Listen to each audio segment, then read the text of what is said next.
So బరువు తగ్గాలనుకుంటున్నాం. ఏదో ఒక రోజు అనుకోని ఉంటారు కదా! సో చాలా చిన్న థింగ్సే ఉంటాయి.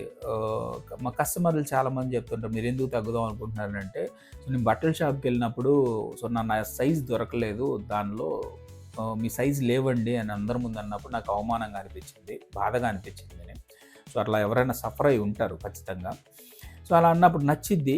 ఒక ఒక ఏమంటారు, ఒక డ్రెస్ నచ్చుతుంది. అది కానీ మనకు ఫిట్ అవ్వదు. సో దాని నెక్స్ట్ సైజ్ కావాలనంటే దొరకదు. సో అప్పుడు అనిపిస్తది ఎంతకంత బరువు తగ్గని. అలా సిల్లీ రీజన్ అయినా గానీ రాసుకోండి.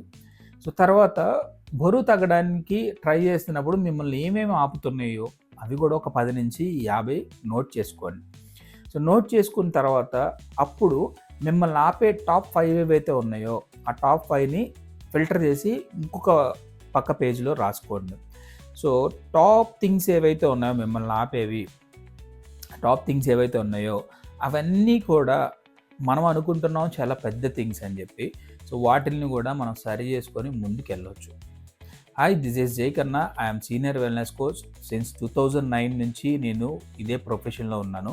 సో ఇట్లా చాలామంది బరువు తగ్గుదాం అనుకోని సఫర్ అవుతున్న వాళ్ళకి నేను చాలామందికి హెల్ప్ చేశాను. ఎవరైతే నిజంగా బరువు తగ్గుదాం అనుకుంటున్నారో వాళ్ళకి సో డెఫినెట్‌లీ వాళ్ళని ముందుకు తీసుకొని వెళ్ళటానికి సో మా కమ్యూనిటీ చాలా చాలా బాగా హెల్ప్ చేస్తూ ఉంటుందనమాట.